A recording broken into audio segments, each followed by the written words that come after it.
Alright, hey guys, Reza here from Get Fit with Reza. Today I'm just going to do a really short one and bringing you the 3 biggest fitness myths in the fitness industry. I've been doing this for a long time, and these are the 3 fairly common myths that I hear all the time, regardless of how times have changed, regardless of how we are all well educated in terms of science. The first big one is you can target your fat burn location and for example, it's called spot reduction. If I want to lose fats in my stomach, I just keep doing sit-ups. Alright guys, and ladies, that does not work at all. Reason being, there's a study done in 2013. This is good because the study shows very unique conditions. The Journal of Strength and Conditioning has shown that 11 people completed a 12-week training program to train a single leg, okay? Alright, so even though they train on one side, they lost the same amount of body fat in each leg and burned even more body fat above the waist. Alright, so this goes to show that there's no such thing as spot reduction. It's about energy expenditure, alright, and calorie deficit, okay, in terms of burning out body fat. Why? Because fats cannot change into muscles, neither can it go vice versa. Because common question as well, especially with ladies coming to train with me, Reza, what if I stop training? Will all my muscles turn to fats? Now that's a common one. Alright, so it works vice versa. If I cannot spot reduce and change my fat into muscle, my muscle also cannot change to fat. Why? Because it is physiologically impossible to turn fats into muscles, because they are completely different types of body tissue with different cell structures, okay? Muscles are made up of proteins, water and glycogen, versus fats, they are made up of triglycerides, so they are fatty acids. So you cannot turn one from the other. It's like the same thing. You can't mix oil and water, alright? So oil and water are two different things. They cannot mix. They will stay separate regardless of how you try and mix them together. So that's myth number 1. You cannot target your fat burn location, aka spot reduction. Myth number 2, this is a very common one with guys, alright? So there's this, it says, it sounds very macho, no pain, no gain. But I've learned over the years, there's this other phrase which I have learned over time through a friend's t-shirt. I remember it many years ago. That t-shirt said, no brain, no gain, okay? Alright, so we have to learn how to differentiate the difference between pain versus discomfort, alright? So pain comes very suddenly, alright? It's sharp and pointed, alright? So it usually feels, ouch, it's right there, it's right there. You can actually tell pain because it's pointed, it's at a specific area. It's a shooting sensation. Pain can be a shooting sensation developing into a deep ache into either the muscles or into likelihood is in the joints, alright? So the deep ache is usually in the joints or can be even bone. Some people may feel pain in the bone. That's probably not good. Some kind of stress condition on the bones, which is very bad. Next, what is discomfort? Discomfort can be muscular or cardiovascular fatigue. So for example, muscular fatigue.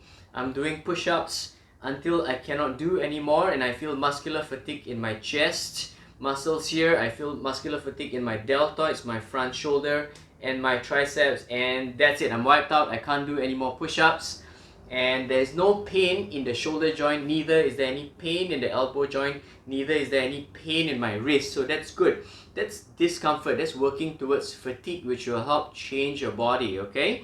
Cardiovascular fatigue is very easy to feel. You feel out of breath, you feel really tired, you need to take the deep breath, alright? But if you go towards that point where your chest is in pain and discomfort, now that's a sign to stop because you're overworking your heart. So note the difference between discomfort around the chest area versus pain.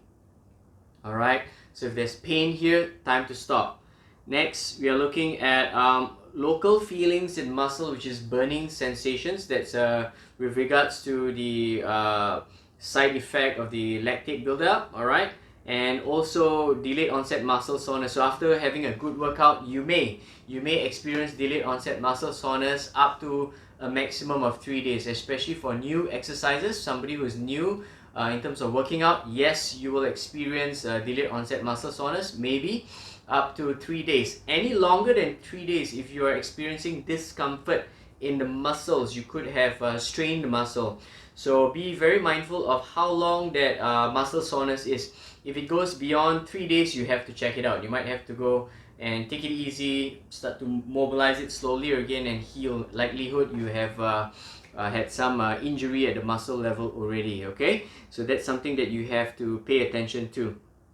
I like this phrase, alright? The superior athlete is one who recovers faster. So no pain, no gain doesn't mean you're doing the right thing. The right thing is someone who is able to push himself just to the point of limit, to the point of change, and then after that work towards recovery. The faster you recover, the better you can get back to activity as soon as possible. So the superior athlete is one who recovers faster.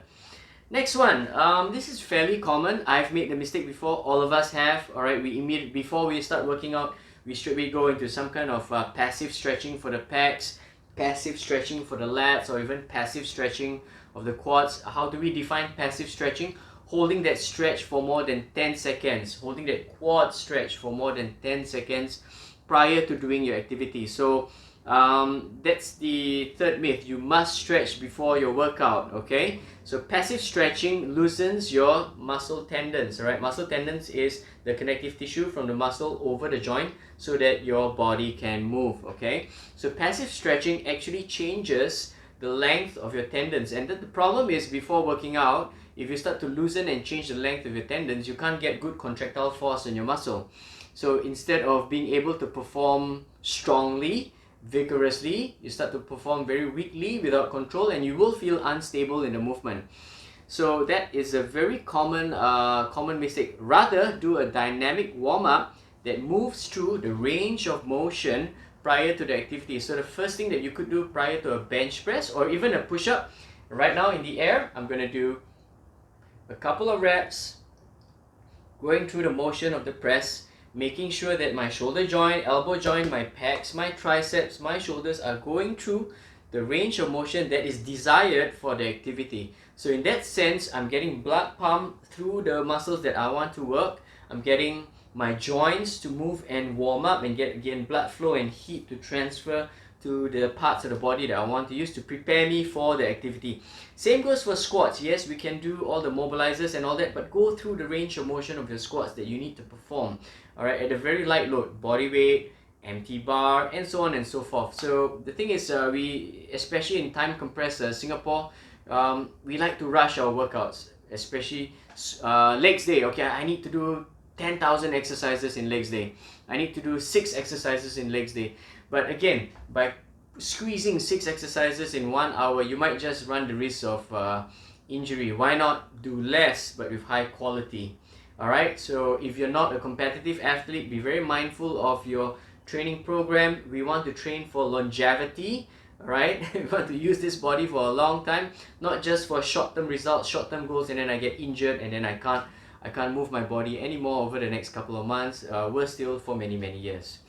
Alright, so thank you very much. These are the 3 biggest fitness myths for all of you. I hope you have learned something today. I've learned quite a fair bit, just refreshing my mind and going through these 3 key points. Alright, I might just do one 3 biggest female fitness myths specific to women and men as well. So we have a general one, and then we have one for the ladies, and then we have one for the men.